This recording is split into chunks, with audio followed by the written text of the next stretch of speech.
I recently was invited to a small rally where I gave a speech, and it was a speech regarding restoring America. So, do you believe that crime is a problem all across America? I don't know if Mayberry exists anymore. I don't know if there's places where we'll ever find a time where people are not at risk. You know, we're in a time when the world is at risk. But could there be a blueprint for American cities that would resonate from Pottstown, Pennsylvania, that could intersect with every locale, not only in America, but throughout the whole world? How many meetings, gatherings, and initiatives do we really need to stabilize the base of what's needed for a safe society? The base of our needs, you say. Well, surely the base of the need is for safety and a sense of belonging. You know, I looked back over one of my campaign flyers or whatever, and the first point is promote public safety. So that's what we'll talk about, the first point. Crime is a subset of the public safety. It's a breach of the sense of belonging and a sense of safety. And if we can't have the bottom of the pyramid stable, how can we work our way up to the top? That's for the people who know about Maslow's hierarchy. I'm not going to teach a sociology lesson. Regarding the need for safety, right now I've currently exhausted my annual expense budget of $800 to attend the 43rd annual conference of the Pennsylvania State Mayors Association, July 17th through 20th of this year.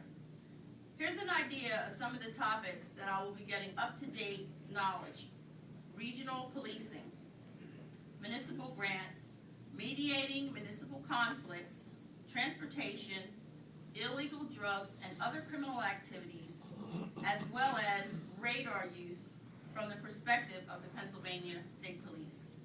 And that issue of radar comes at a time where there is a consideration to pass a bill that would allow municipal police departments to locally enforce speed with the same means that the state police do on the highway. Well, if you've ever stood at the corner of Franklin and Walnut and watched speeding cars go down the street, you could appreciate a post not by a machine that's flagging speed, but by an officer who has the means to ticket someone who's violating the law and creating a safety breach for children and animals and anybody moving in that area. And there's other tight places, but I've stood there and on Beach Street on several locations and seen quite a few problems. So on that end, I would say that I've done a little bit of work for, as Mr. Tironi, or you may have alluded to, we're not paid a lot of money to do what we do. And I wouldn't say we do what we do because of a complete sappy heart of concern, but it's a real-time concern for governance issues.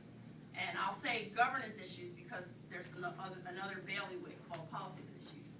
But they have to be kept separate in order for all of the citizens to be represented equitably. And that's what I believe my role is. And that's why I pursue to sit here. There's really no other reason. But broadening the scope and the capacity of the arm of this office could rise. It could rise for me to meet the delivery of the real-time triage. I don't know if you're familiar with an ER, but I've worked as a volunteer at the University of Pennsylvania in triage, deciding of all the people who are coming in with important issues, which important issue comes first. So from this point, I have to observe and triage what issues do we talk about first. Who do I respond to first on the email? Who do I call back first? Who do I visit? You know, these are the things that go on. Not only triage, but advocacy on community issues. Last Thursday evening and Friday in particular, the week ended in a crescendo involving a visit to a crime scene and on on-site communications with the department, followed by relevant follow-up with Captain Thomas as well as Detective Sergeant Barry Grimm, to the tune of about 4 hours between Thursday and Friday. Still, we're in the throes of a homicide under active investigation. We have a lot of raw and sensitive emotions with mourners among the friends and family of the deceased. We also have an open investigation regarding a bank robbery. And I believe that it's my civic responsibility to keep an objective perspective when looking at all sides of these issues. And an objective perspective means you understand the fears of the citizens. It's your job to get in there as a buffer to allay the fears, but not to minimize the reality.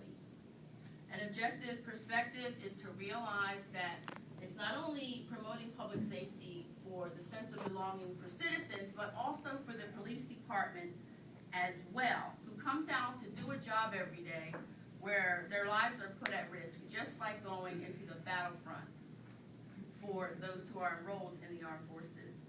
Tonight, my proactive reaction, of course, is for the community to remain helpful in reporting suspicious activity. And Mr. Beasley, I understand your frustration. I don't take it as a negative. I understand the balance between negative and positive, and that a battery runs with both ends. So if you want a well-oiled machine running on batteries, you need both ends, and they both have to be working. So I'm going to ask everyone here to come get these at the end and give them to people that you know or don't know. Give them to people you know or don't know, because there's a lot of new people that live in Pottstown, and that's some of the dynamic. You know, if you talk to long-term residents of Pottstown, they're appalled by the change.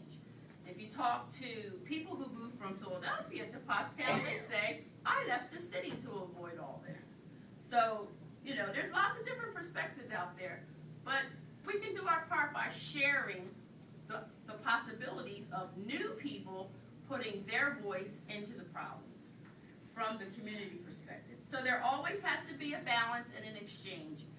And when there's problems that are brought to my attention, the police department is not closed off to listen to what I have to say in regards to the citizens, and I'm not closed off from responding in a way that makes sense and is prudent. You know, you don't just unwrap an investigation and share it with the citizen. But on Friday morning, I had a call from the North End, particularly, and I'm just going to bring one issue up, and this was about car theft. And one of the things that came up was that some of the cars were actually open. And I said, well, you know, that's the main problem.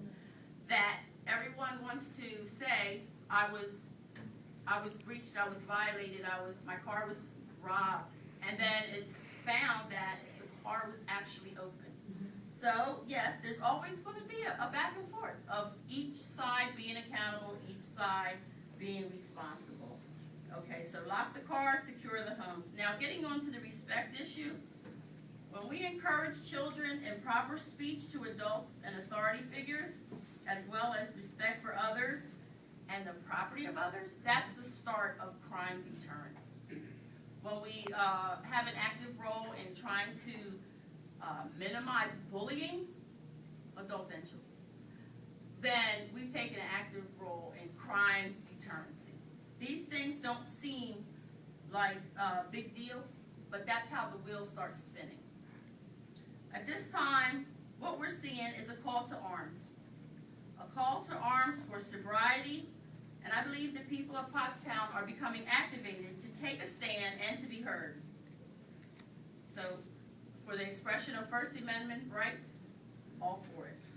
But also for First Amendment responsibilities, all for that as well. So it's the way we talk to each other sometimes. It's the words that we use, whether they're acceptable or really not acceptable for the atmosphere that you're in, does make a difference. And that kind of demand is old-fashioned, but we need a return to some of those old-fashioned values. You just can't talk, say, and do everything you feel you're entitled to do, because it could be a problem. The police department provides zone watches throughout the borough on each shift. At a minimum, there are 4 zones and a supervisor on patrol 24 hours a day. And the other evening, with the incidents tying up everyone who was on the street, there was coverage from North Coventry and Lower and Upper and West.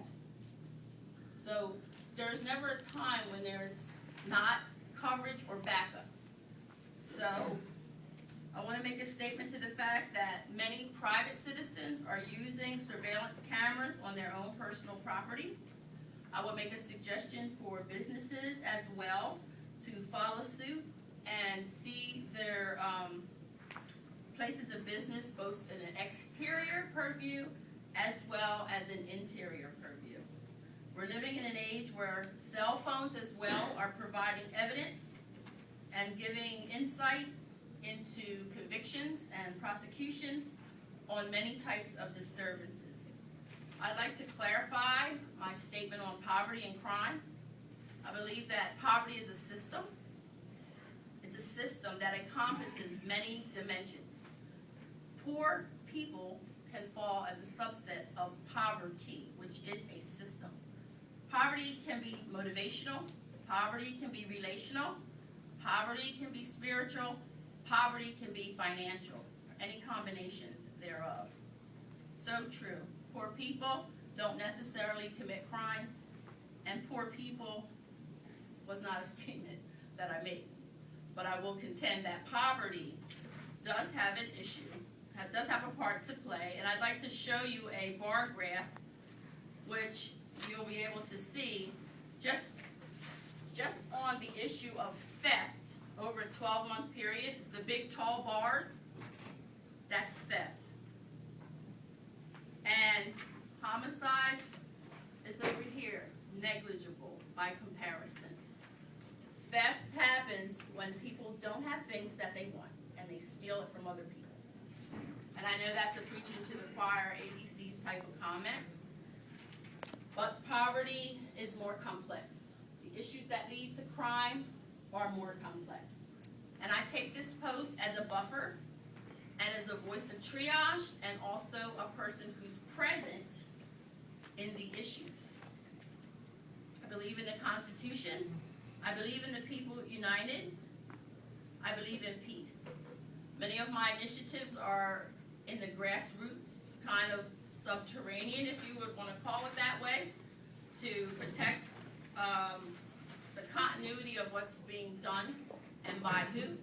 But everything that I said comes to bear on the onus of people that I ask to do things. And I ask them to do them in the old-fashioned way, because it's simply what you're already supposed to do. We don't have to make an event out of everything. We don't have to make a meet and greet out of everything, or an occasion to eat out of everything. So these are my remarks for tonight, and I thank you.